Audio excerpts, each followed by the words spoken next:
에스겔서 33장 21절에서 22절 말씀 제가 봉독해 드리겠습니다. 우리가 사로잡힌 지 12째 해 10째 달 5째 날에 예루살렘에서부터 도망하여 온 자가 내게 나와 말하기를 그 성이 함락되었다 하였는데 그 도망한 자가 내게 나오기 전날 저녁에 여호와의 손이 내게 임하여 내 입을 여시더니 다음 아침 그 사람이 내게 나올 그때에 내 입이 열리기로 내가 다시는 잠잠하지 아니하였노라. 아멘. 할렐루야. 우리를 사랑하시는 하나님 은혜 안에서 새날이 시작이 되었습니다.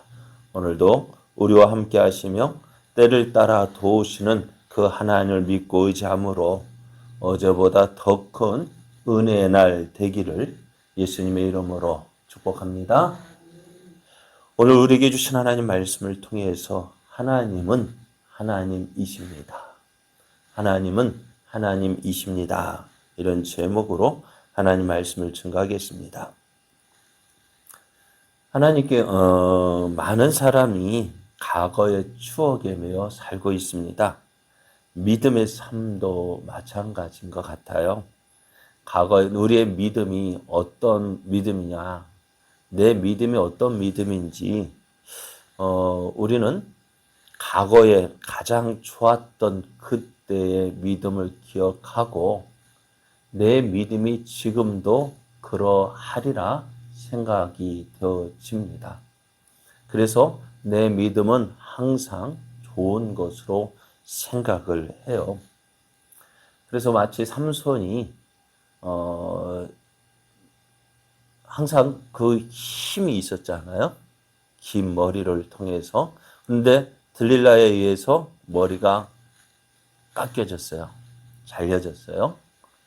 그리고 또 블레셋 군이 쳐들어왔다 할 때에 삼손이 잠에서 일어나서 하는 말이 내가 전과 같이 내가 나가서 블레셋을 물리치리라 하였지만은 그때는 어때요? 삼손의 힘을 잃어버린 때였어요. 그럼 오늘 우리도 이 삼손과 같이 내 믿음이 항상 좋은 것으로 생각하지만은 그렇지 않습니다. 우리 믿음은 유동적이에요. 이랬다 저랬다 좋았다가 나빴다가 또 나빴다가 좋았다가. 그래서 하나님은 우리의 무엇을 보시느냐? 과거에 좋았던 믿음 그게 아니라 지금 현재 우리의 믿음을 보시는 거예요. 그래서 오늘 말씀처럼 하나님은 악인이 심판받는 것을 좋아하지 아니하십니다. 그래서 어떻게 해서든지 그 악인이 제 길에서 돌이키기를 원하셔요. 그래서 파수꾼을 세우셔서 말씀을 전하시고 그 말씀을 듣는 사람마다 어떻게 자기의 모습을 깨닫고 하나님께로 나오기를 원하시는 거예요. 그래서 오늘 우리가 하나님의 은혜를 누리는 방법은 다른 것이 아닙니다. 내가 지금 하나님과 함께 하고 있느냐는 거예요. 내가 하나님과 함께 하고 있을 때 내가 은혜의 삶을 사는 것이지 내가 전에는 그랬는데 라고 생각하면 안 돼요. 지금 내가 하나님과 함께 하고 있느냐는 거예요. 그래서 성경도 우리 지금이 은혜의 날이고 지금이 구원받을 날이라 하셨습니다. 어제가 아니에요. 전에가 아닙니다. 지금이에요. 그래서 오늘 내가 하나님과 함께하고 있는지 말씀을 통해서 점검하고 그로 인해서 어떻게 해요? 하나님과 함께 나아가는 삶, 그것이 우리가 행할 길이요 우리가 살 길입니다. 그래서 하나님은 지금도 말씀하십니다. 자, 하나님께서 하나님 말씀하시는 분이라 말씀드렸어요. 하나님께서 말씀하시는 이유가 무엇 때문일까요? 우리에게 하나님이 어떤 분이신지를 알려주시기 위함입니다. 우리가 하나님 말씀에 주목해야 하는 이유가 바로 이것입니다. 하나님을 알기 위해서요. 우리가 믿는 하나님은 살아계신 하나님이셔요. 그럼 하나님이 살아계시다는 증거가 뭘까요? 우리가 하나님이 살아계시다는 증거가 무엇일까요? 하나님이 살아계시다는 증거는 하나님은 말씀하시고 또 말씀하신 그 말씀대로 이루시는 하나님이라는, 말씀하시고 그 말씀하신 대로 이루시는 하나님.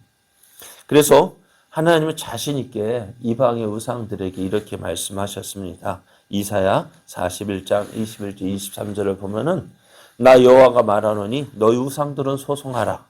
야곱의 왕이 말하노니 너희는 확실한 증거를 보이라. 우상들에게 네가 살아있다면은 확실한 증거를 보여봐라. 너가 살아있다는 증거가 뭐냐? 그 증거로서 네가 앞으로 되어질 일들, 장차 당할 일을 우리에게 말해봐라. 그리고 그래서 이제 앞으로 그 일들이 되어질 것, 어떻게 되어지는지 우리가 그 결말을 보겠다. 또 너가 복을 내리든지 재난을 내리든지 한번 해봐라. 우리가 함께 보고 놀랄 것이다. 그런데 우상들은 어떻게 했을까? 지금도 저들이 앞으로 되어질 일들을 말하지 못합니다. 왜요? 저들은 죽었기 때문에요. 우상은 살아있는 신이 아니에요. 죽은 신이요. 그런데 저들은 아무 말도 못하고요. 또 하나님 소송해봐라. 제가 말씀드린 살아있는 너 죽었다 하면 어떻게 될까요? 네? 그래 우상들이 너 살아있다 한번 해봐라. 그런데 어느 우상도 그렇게 하지 못했다는 것입니다. 오늘 하나님은 계속해서 말씀하셔요. 오늘 하나님께서 오늘 우리가 읽은 본문에는요. 예루살렘 성이 함락되었다는 소식을 이제 에스겔이 들었습니다. 에스겔이 이 소식을 예루살렘 성이 함락되었다는 사실은 이미 알고 있었습니다. 왜냐하면은 앞에서 보면 우리가 하나님께서 이 심판의 날, 언제 예루살렘이 멸망할 것인지 그 심판의 날을 말씀해 주셨는데요.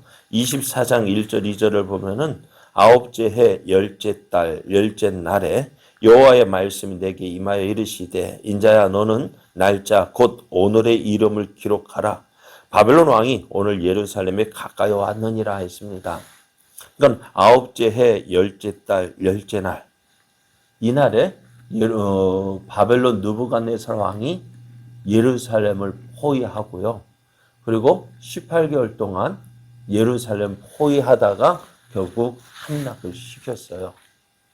그리고 그 소식이 들려온 이제 또 16개월이 18개월이 지나가지고 오늘에서야 지금 에스겔이 이 예루살렘 성이 하나님의 심판을 받을 것이다 라고 말씀하실 때에 어느 누구도 예루살렘이 함락될 것이라고 믿는 사람이 없었어요. 왜요? 예루살렘 성은 어떤 성입니까? 하나님의 성전이 있는 하나님의 도성입니다. 또 하나님의 약속이 있는 성입니다. 그러니 지금까지도 다른 곳은 다 함락되었다 할지라도 예루살렘 성만큼은 함락된 적이 없었어요. 그러다 보니 이스라엘 사람이라 한다면은 예루살렘 성은 도저히 함락될 수 없는 성이었습니다. 그러나 하나님은 예루살렘이 함락될 것이라고 말씀하셨고, 그래서 예루살렘을 이제 바벨론 왕 느부갓네살 왕이 포위하기 시작한 때를 기록하라 하셨고, 또 예루살렘 성이 함락되는 그 날에 어떤 일이 있었을까요? 네? 어떤 일이 있었을까요? 24장을 보면은 에스겔의 부인이 그날 죽고 말아요. 에스겔의 그 부인의 죽음을 통해서, 에스겔의 아내의 죽음을 통해서 예루살렘 성이 함락되었다. 유다가 망했다라는 사실을 에스겔이 깨닫게 되어집니다. 그럼에도 에스겔이 그때 어떻게 했어요? 그러니까는 자기 사랑하는 아내가 죽었음에도 불구하고 울지도 않고, 그러니까 사람이 죽었으면 어떻게 해요? 곡을 하고 장례할 슬픈 기세를 하는데 도저히 그런 모습을 행하지 않는 거예요. 그래서 백성들이 물어요. 오늘 이게 우리에게 무슨 징조가 있는가 아니냐? 그때 에스겔이 말합니다. 예루살렘 성이 함락되었다. 그러나 오늘 그 날이 언제인지는 그러나 그 소식이 지금 바벨론 포로로 잡혀온 이들에게 들려오지 않았습니다. 그러나 에스겔은 그 자기의 아내의 죽음을 통해서 하나님께서 말씀하시는 것을 알고 있었습니다. 그리고 예루살렘 성이 함락되어진 지 18개월 만에 그 소식이 들려온 거예요. 오늘 하나님은 말씀하시는 하나님이셔요. 그리고 말씀하신 것을 이루심으로 하나님의 하나님 되심을 보여주십니다.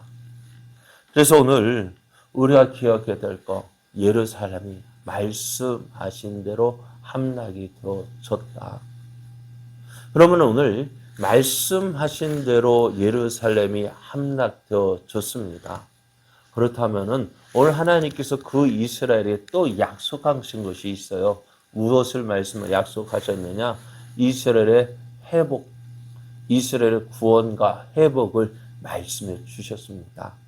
그래서 그 말씀하신 것, 예루살렘이 함락되었다는 사실을 말씀하신 그 하나님, 말씀하신 대로 예루살렘이 함락이 되었다고 한다면 하나님께서 이스라엘에 다시 주시는 약속, 회복과 구원의 약속은 어떻게 되어질까요? 그 약속은 역시 이루어진다는 것. 말씀하신 것을 이루신 하나님, 말씀하신 대로 이루심으로 하나님의 하나님 되심을 우리에게 보여주셨다고 한다면은 이제 우리는 어떻게 될까요? 하나님의 또 다른 말씀, 또 다른 약속의 말씀도 오늘 이루어질 것을 믿어야 합니다. 오늘 하나님께서 이렇게 행하시는 이유가 뭘까요? 말씀하시고 말씀하신 것을 이루시고 또 그 증거들을 보여주시는 이유가 뭘까요? 왜 하나님이 이렇게까지 하실까요? 이스라엘이 하나님을 믿지 않았기 때문에, 믿지 않기 때문에 하나님은 계속해서 하나님의 하나님 되심을 보여주시는 거예요. 그게 뭐예요? 말씀하시고 또 말씀하신 것을 이루시는 하나님, 그리함으로 하나님의 하나님 되심을 보여주시는 거예요. 그래서 에스겔서를 계속해서 보면은 어떤 말씀? 너희가 여호와 하나님인 줄 알리라. 너희가 여호와 하나님인 줄 알리라 라고 계속해서 말씀하셔요. 왜요? 믿지 않으니까요. 믿지 않으니까 하나님께서 말씀하시고 그 말씀하신 것을 이루어 주심으로 내가 여호와 하나님이다. 너희의 믿음의 대상은 결코 애굽도 아니고 바벨론도 아니고 누구요? 여호와 하나님이라는 사실을 우리에게 계속해서 보여주시는 거예요. 그럼 오늘 우리는 어떻게 해야 될까요? 하나님께서 이스라엘 나의 나됨, 하나님의 하나님됨을 알고 내게로 돌아오라, 나를 믿으라, 나를 의지하라 말씀하고 계셔요. 오늘 우리의 삶도 어떨까요? 오늘 우리의 삶도 마찬가지예요. 하나님을 하나님으로 인정하십시오. 그리고 그 하나님께로 나아오십시오. 하나님 비록 악인일지라도 그가 죽임 당하는 것을 기뻐하지 않습니다. 오히려 그가 돌이켜서 하나님의 은혜 누리기를 기뻐하십니다. 하나님께서 주신 그 풍성한 은혜의 삶, 그 은혜를 누리는 삶을 사는 것이 하나님께서 우리를 향한 하나님의 뜻이에요. 탕자가 아버지 집을 떠나서 고생하는 것, 아버지가 원하는 것이 아닙니다. 아버지가 원하는 것이 뭘까요? 아버지의 집에서 아버지의 사랑과 아버지가 베풀어 놓은 그 모든 좋은 것들을 누리는 것이 아버지가 원하는 거예요. 오늘 우리를 향한 하나님의 뜻이 뭐예요? 바로 이거예요. 하나님께서 주시는 모든 좋은 것을 그 풍성한 거예요. 그 풍성한 모든 좋은 것을 누리는 것이 아버지의 뜻이에요. 하나님의 뜻이에요. 그래서 오늘 우리를 찾으시고 부르시고 계시는 거예요. 이제 우리가 해야 될 일은 뭘까요? 하나님께로 나아가는 것입니다. 하나님으로 인정하고 하나님께로 나아가는 것입니다. 하나님 말씀을 인정하고 하나님 말씀에 순종함으로 하나님이 주신 모든 좋은 것 누리는 것이 우리를 향한 하나님의 뜻입니다. 오늘 하루도 하나님의 하나님 되심을 인정하고 그 은혜 안에 온전히 거하십시오. 그 은혜를 누리십시오. 그것이 우리를 향한 하나님의 뜻입니다. 내 생각대로 사는 것이 그것이 좋은 것 같아 보이지만은 결코 좋은 것이 아닙니다. 하나님 말씀 안에 사는 것이 조금 힘들어 보이는 것 같고 괴로워 보이는 것 같죠. 왜? 내 마음대로 못하니까요. 그죠? 내 마음대로 못하니까 답답해 보이죠. 그러나 그것이 좋은 거예요. 하나님 은혜 안에 거하는 것, 그것이 가장 좋은 길입니다. 오늘 이 아침 하나님을 인정하고 그 하나님의 은혜 안에 온전히 거하는 자 되십시오. 그래 하나님께서 주시는 풍성한 은혜를 누리는 복된 날, 복된 하루가 되어지기를 예수님의 이름으로 축복합니다. 기도드리겠습니다. 아버지 하나님 감사합니다. 오늘도 우리를 사랑하시고